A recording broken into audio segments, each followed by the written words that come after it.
Hey everyone, welcome to our reading for the week, or whatever week you find this reading. These are general readings, take what works, leave what doesn't. I am in my new space. I am not fully in my new space, I'm mostly in my new space, and working with what I've got here.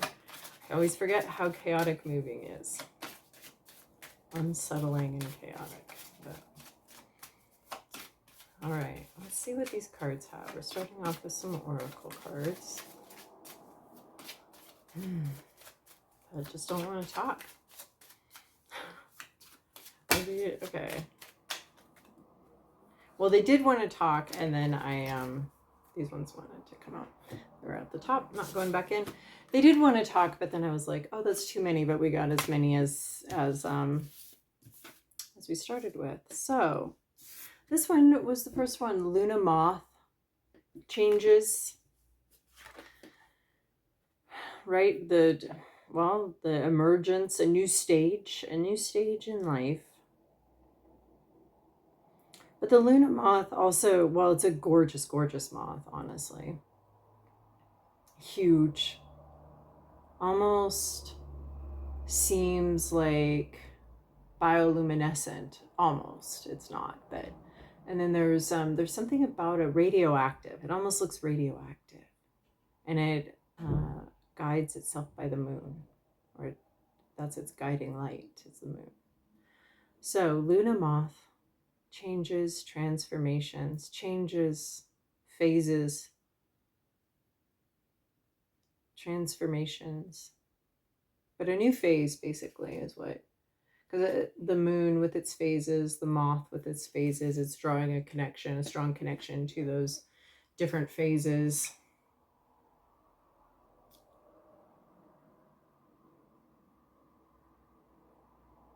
A new stage, transformation. Then we have Architect. This is our Magician card, part of the design, part of the idea, the overall plan for things. This change is inevitable. I can see that here with these moths and butterflies all over this Architect. This is part of some, I don't know, design. I don't know that we want to talk about some sort of like divine design of things, because it's changing and shifting, it's co-creation. But I also do believe in like moments of fate, fated moments that are meant to happen at certain times in our lives. The rest is an easy co-creation. That's my experience anyway. And I think it's very important to, you know, your experience with tarot, your experience with tarot readings, your experience with astrology and all these other more esoteric things, to be faithful to your experience and your how, if you've had a powerful experience with something, to trust that and to be faithful to that.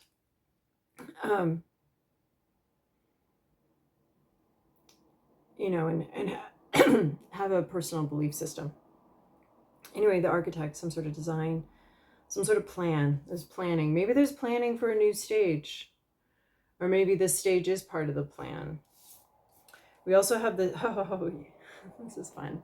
We also have the Seer here. So seeing beyond what's obvious, beyond what's clear. I think the Seer is having this vision, this planning vision, an overall vision for something. And it's like time for this. There's like a change, a shift. It's time for this. But both of these, the Architect and the Seer, are both seeing with their eyes. I don't know if you can see the Architect's eyes, but she doesn't have eyes, much like the Seer, because they're seeing something else, something that's not here. This is like, you know, imagining something, imagining how something could be, seeing something that's not there. That sounds crazy, but what I mean is, you know what I mean, like seeing, having a vision for something. Also, the Seer can be someone who's, you know, watching, but there's both watching and a plan, and there's a vision here. There's a visionary. And then we have the Shadow here, just in case we didn't get the idea of moon and phases. We have the moon showing up here. So the Shadow, again, lots of phases. But this is, again, a seeing behind the scenes, right? Didn't we just do that? The scenes. But seeing behind the scenes, seeing the shadow part of life, seeing something that isn't typically illuminated, getting a glimpse behind the scenes of something. And this is all about transformation, a new phase in life, a new stage of life, and planning, envisioning, and maybe getting a look behind. Like, it reminds me of like a storefront and the store, and that's where people go, and that's what they see. But there's something behind the store. There's all the inner workings of the business. There's the storage area in the back. There's the extra product. There's the ideas of product coming in, the ideas of purchasing, the orders that have been put in but haven't arrived yet. All of that. There's like a sense of being able to see behind something. Yeah, being able to see behind what, that's all that this is being able to, a new phase, and it's a phase of seeing behind the curtain, or seeing what others can't see. And it all has to do with some sort of plan.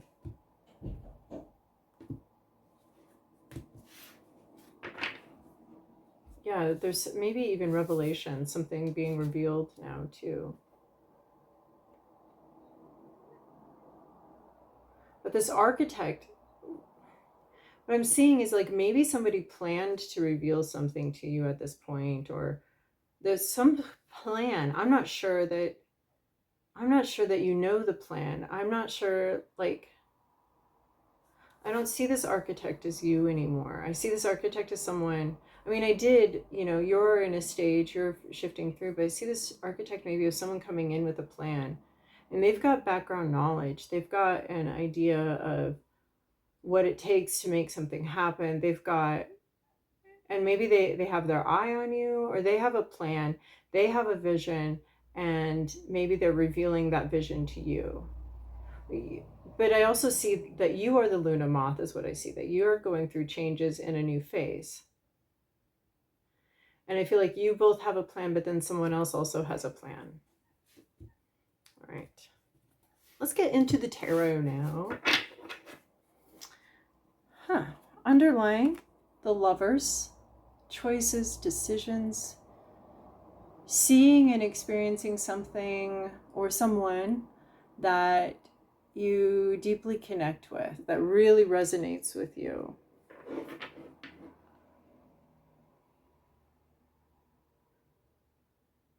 Like, there's opposites, but there's also a little bit of a match set here in some way.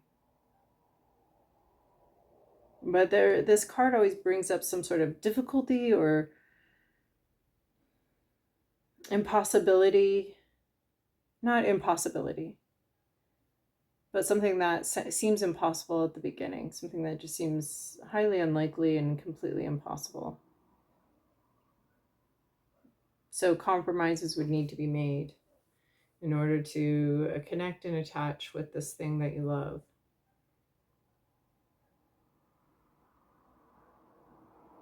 Do you still love that thing, that idea, that person? Is it still worth these compromises?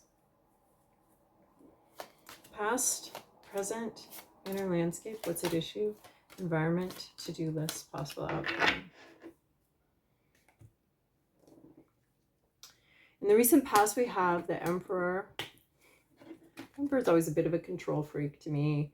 Someone just who has a lot of power out in this situation. A lot of power. I think these power dynamics have been coming up a lot recently in readings. The Emperor, this one, I mean, by society and society's rules, this one has a right to the power that they have, the power over your life. You've done business with this power person before. This could be the boss. This could be, honestly, this could be a whole institution, is what I'm seeing here, that has just a lot of power over your situation. Obviously, there are people that act within that institution, that make decisions within that institution, that individually have more power than you, but also collectively, the whole institution may have more power than you. But the institution has really crowned this person. So this is really coming through as boss energy, or even or someone like that. It's just someone where our whole society has agreed that this person has more power than you in a situation. They have more control, they have more say, they have more power. Maybe this was you. Maybe this has been you, someone with quite a bit of say, quite a bit of power. I think it's interesting here too, because there's no growth for this person. There's no personal growth available. That growth has all been previously occurred. But for some reason in this position, it's not alive. It's not in harmony with nature, with natural laws, with there's something, I don't want to say artificial, but there's something spent about this power, this powerful person. There's something that's no longer growing. It's out. Like our emperor is really like the emperor and the empress, when they are together, the emperor is supposed to be protecting, almost an institution of protection for life, for the empress, for the creation, new creations, which we have here with the architect in this new phase. They're supposed to be facilitating new creation, almost a umbrella, a protection of creation, of life, of that aspect. But so often I see the emperor here as not being part of that, as not playing that specific role. You know, I always think of like the empress, if we're talking empress, mother, giving birth, all of that. The emperor would be standing guard, would be the doctor, would be, well, maybe not the doctor, but would be sort of standing guard over this whole birthing process, over this whole creation process. But the emperor here, that's not often how we see the role of the emperor. Like there's two sorts of ideas of the masculine. So the emperor is the masculine. So this could be a man in your past too. This could be a father figure. This could be, the emperor has a very masculine energy to it. And so the proper use of the masculine is in service of life, is in service of the planet, is in service of using their strength and their power to bring life to things. But then we have this other idea of masculinity that always comes in, is like men first, men rule, men are in charge, and men use their power to get what they want, not in service of community. So this emperor does not, maybe at one point this emperor was in service of community and was richly rewarded for serving the community, but I see no growth happening right now, inner growth, outer growth. I don't see necessarily like a deliberate toxicity to this emperor, but I do see like, well, I've been crowned resting on my laurels type emperor. Six of Swords. So you've moved on. You're moving. You're moving.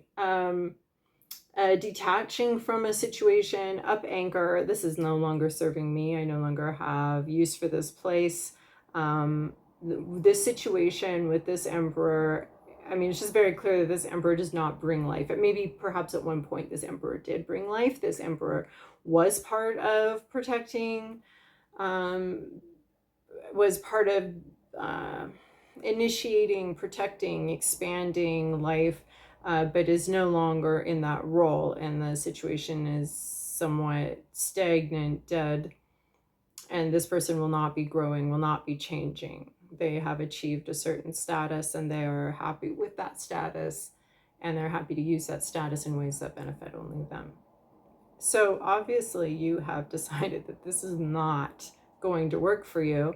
So Six of Swords, well, there's nothing here for me. Obviously this emperor has made that very clear. So there is a detachment that's happening.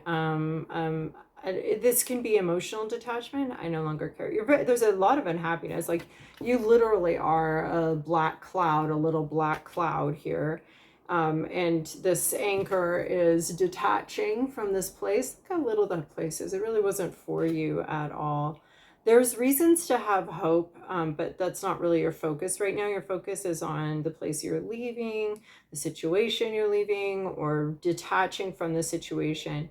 I'm not sure that you can see the bright star here that's helping you, or the assistance from the universe that's helping you to detach from the situation.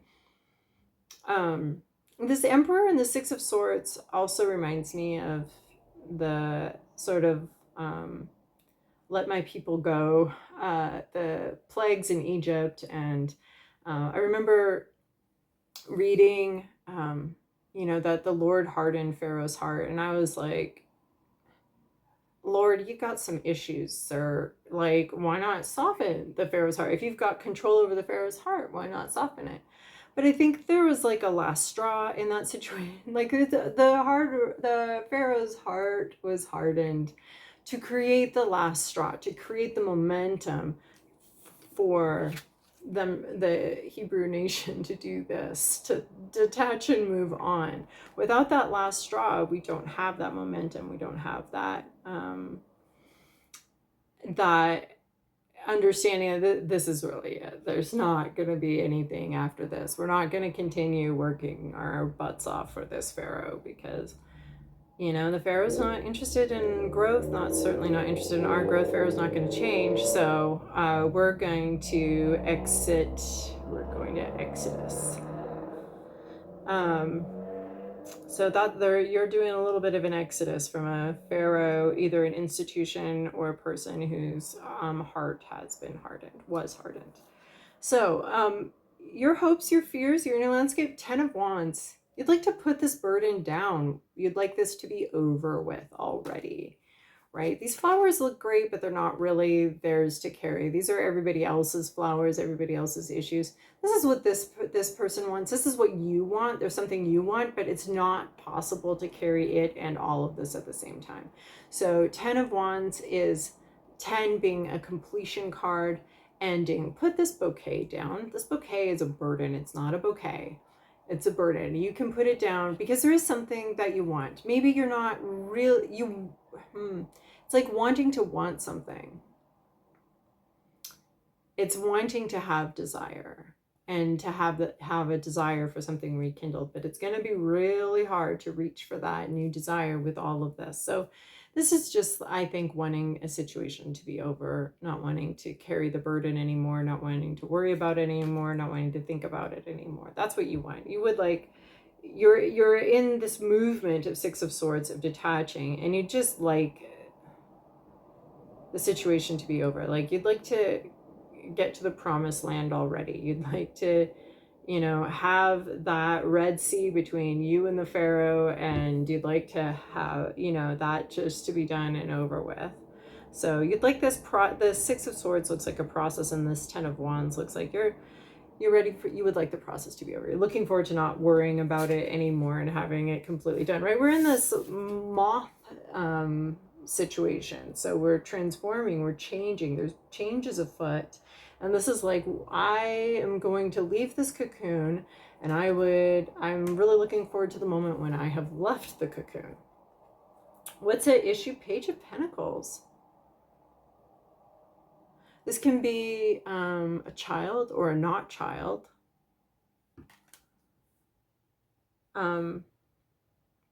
This can be a child out of sorts. This can be a not. So the Pentacles are very physical, and they can have to do with money. The Page can have to do with starting a new job, at a new place. And this can be a clue to like what this reading is about too. Where are you not having a new beginning? This could be a new mentee or a new coworker not showing up. It's not working. The new thing isn't working out.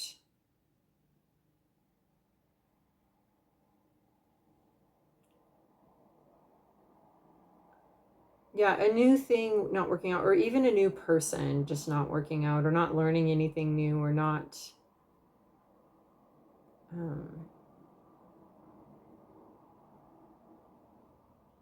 There's lack of child. There is a not child or a not beginner.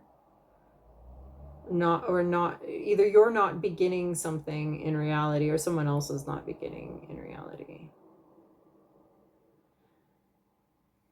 Something may not be growing. Someone doesn't show up. It's very real to me. Like, this page looks like a person. They would be new at something, new at a job, new at a place. But they're not new. Or they're unable, maybe they have a learning disability, or there's something where they're not picking up on something, or they're not there. They're not where you think, they're not where you want them to be. Here's what I can say. There's a problem with either a child, a student, or a job, or something where there's someone new or younger than you, and there's a problem showing up here. They're not where they're supposed to be, or they're not doing supposed to be. I'm not sure that feels right, like supposed to be. Like there's just some issue with something new. So in your environment, we have the Star card. I love this. Because we were just talking about the Six of Swords. Like, you're not looking at the star. You're not looking at the opportunity. You're not seeing something, but it is there. See, you're very focused on this, on this situation down here that you're detaching from, but there's really good reasons to have hope. There's a lot of reasons for hope right here. You're very focused on what the opposite end of the stick, right? You're very focused on what you don't want, but on the other side of the end of the stick is something you do want. This is here. Something you do want is here. There's opportunity. There are reasons to hope. There's a lot of growth. I think currently your situation, you're having to focus on the leaving and not so much on the opportunity. But that doesn't mean that opportunity is not there. It is there. And there are reasons to hope, and there's a great opportunity here. There are blessings possibly for you. Your environment it's like a fairy godmother here. There's a wish being granted. And you're very focused on what's having to be cleared out for the wish to come in, but there is a wish here, a wish being granted with the Star card, reasons to hope. Yeah, something coming in here. There are reasons to hope. Maybe even a little fairy godmother, which could be this architect with a plan. Your to-do list is the tower. Be the tower you wish to see in the world. And it's interesting because I have another deck of oracle cards, and I use those more in personal one-to-one readings. And if you do want a personal reading, the information is below me in the little information box there. But that one has a tower of like something with a really solid foundation that you can really build on. So it's really funny that I have these two decks where one has the tower of a solid foundation you can build on, and this other one has like blowing something apart, taking something apart, maybe creating a power moment. Create a power moment. I think there is something to that. I think there's something to that power moment. You're powerful. You're shaking things up. Well, the Six of Swords, this detachment could come as quite a shock to the Emperor. But this is like creating a big change, external change.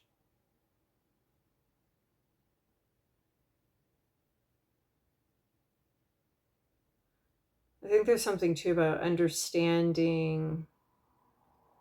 Like, I feel like you are the earthquake, you are the volcano. Obviously, we don't want to be destructive to people we love.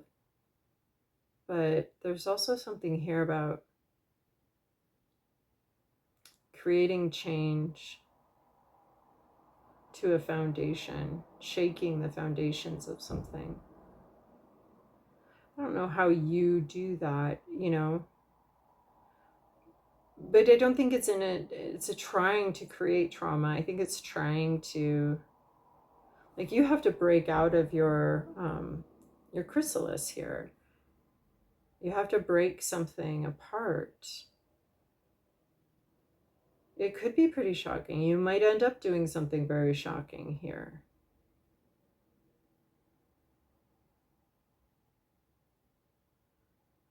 Surprising, unexpected, like an earthquake, you know, a little bit unpredictable, a little bit unexpected. So the Tower in Tarot is all about taking apart a foundation, removing a foundation, shaking the foundation of something.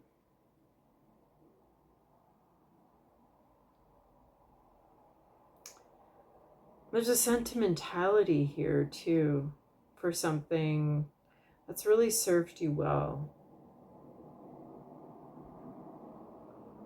but no longer can, right? The chrysalis can no longer be the home for the butterfly. The butterfly is not going back into the chrysalis. So there is something here about this crack in the foundation, and there's something very sentimental about it. You're not cracking this foundation because you're angry. You don't.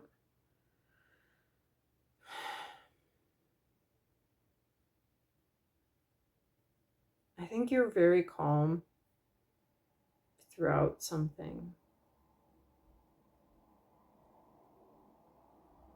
Maybe you deliver the wake-up call to this emperor.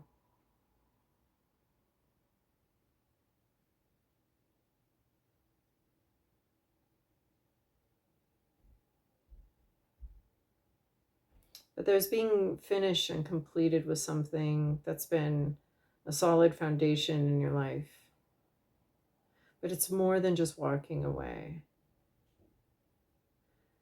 It's like, it almost looks like you're breaking up with someone, and it's going to really rock their world. It's going to really shake them. Like, if you have this emperor in your life that is just like completely entitled, feels very good with, you know, they're not growing, they're not changing, there's no need for them to change at all. And then you're like emotionally detaching.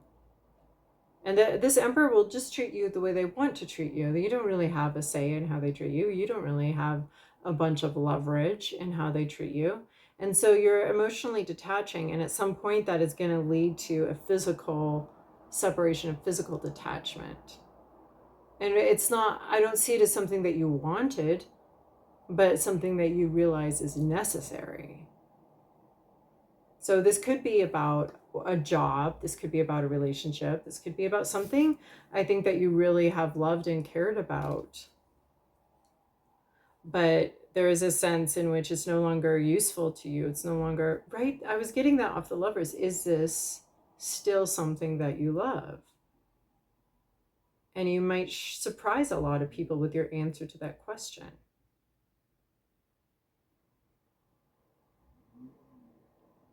They're going to be shook by what you say. Possible outcome, though, is Two of Cups. This really beautiful, like, Two of Cups and the Lovers here is very interesting. We get kindred spirits. We get kindred spirits, maybe even just a conversation, a real heart-to-heart conversation. But lovers, both of these involve like connection, deep connections with something or someone. This is the minor arcana. So to me, it can be an afternoon, a conversation, some sort of deeper connection.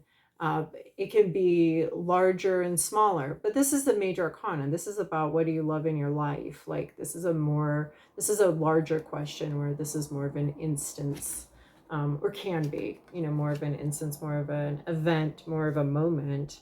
So somehow this tower is going to create a deep connection. This almost sounds like really dysfunctional, but like something needs to be cracked open so that the connection can occur.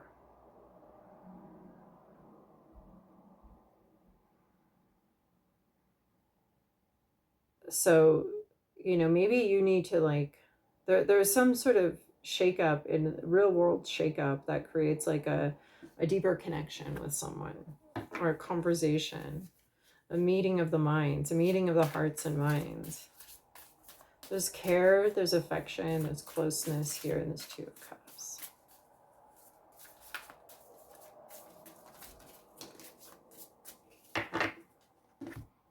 Let's see here. Guess what we just got? Butterfly spirit transformation. We have the Moth here, and this whole story has been one of transformation, one of change.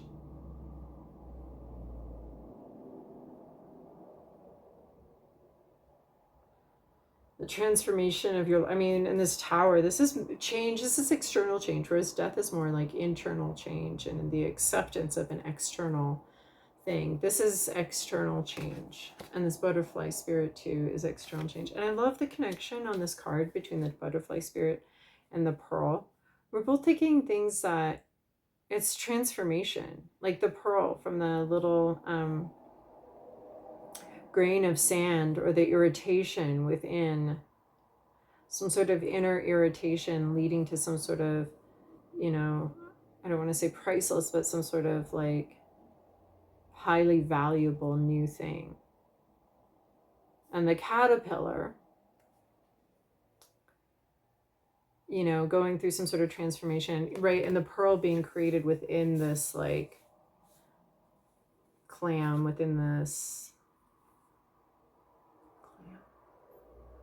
man, you know what happened? I was really clear on what bivalves created pearls, and then I knew this person that was always confused and brought it up a lot. It's clams, it's oysters, and it was like, I don't know, they brought it up a lot. I was in like some sort of PTA thing with them. I was not. Anyway, I've been like forever confused about it since then. That's like they introduced confusion to me about it, and now I'm confused. But anyway, we have a clam here, so we're going to call this clam like the chrysalis, basically, where this irritation, I don't want to call a caterpillar an irritation. It's its own thing in its own right. Well, so is a grain of sand. The grain of sand is only an irritation because it's somewhere that finds it irritating, right? Like a rock is not an irritation. It's just a little rock. But when it's in your sandal, it's an irritation. It's not, it shouldn't be in your sandal. It hurts. So something is transforming into something else. And I feel like there's this period of darkness, of something having gone dark for a little while. And then there's an emergence. And perhaps this Tower has to do with this emergence as well. An opening up of the clam shell, which would feel like, it feels like quite a Tower moment to the clam, I would think. Like, because there's this, in this Tower, I just keep seeing this crack that goes all the way through from top to bottom. And it feels like being cracked open. And I have this other deck, Work Your Light Magic. And it's the ever unfolding rose. It's happening for you, not to you. So it is the sense of cracking open, of the bud cracking open and blossoming, and realizing that this isn't for your detriment. This is for your good. So like, the chrysalis opening would feel quite traumatic to, well, I don't know, really. Maybe the butterflies has some sort of like psychic sense that this is great, but it's this cracking open, right? And I often talk about the shell cracking open, and the chick in the shell, and the flower cracking open, and seeing that light coming through the crack here. And it might be very surprising, very beautiful, very surprising, but there is something that has to crack and has to get like broken away for the pearl to emerge, for the butterfly to emerge, for the flower to emerge from the tight bud. It has to crack open. So it feels like a Tower. It feels like traumatic, or I don't want to like overuse the word trauma, but it feels traumatic or intense. But what it is this releasing of an old structure that you no longer need. So I'm really seeing you as a caterpillar cracking through that chrysalis, and sort of the shock of that, and the surprise of that, and the light, right? We have the star. So this star looks to me like that initial like crack in the structure where that light is coming in. yeah, with the, what is it? Is it Rumi? And then it's Leonard Cohen. But that crack is where the light comes in, and so that's what I'm seeing with this tower is this what feels like damage is actually a release, is the beginning of a release,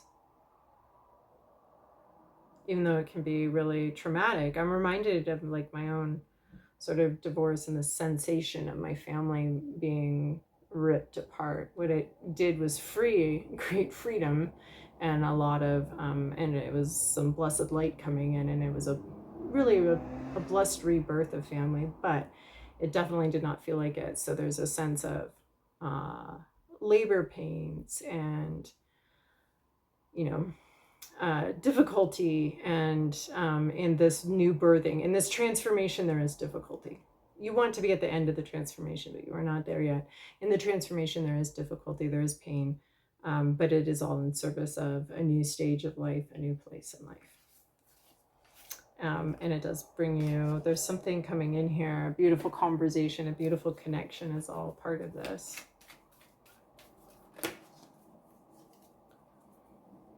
All right. And then from the Wild Kuan Yin, your path is before you now. Even if that seems potent. Even if you sometimes lack confidence to trust in the path that you are upon, know this: you cannot miss your destiny. I shall guide your feet and inspire your heart to keep you true to your rightful divine life path. Trust me, trust yourself, take your journey now. I love this too because we have the Six of Swords, which can be a journey card. And there's a lot of trusting the process, trusting this process, even though you may be in a very difficult part of the process, trusting in it and feeling guided. Knowing, I think there's a lot of confidence in knowing that you're meant to be here, that this is meant to go down like this, that this is meant to happen right now. And there is something very immediate about it, like your path is before you now. And the path seems to indicate to me you know what you need to do.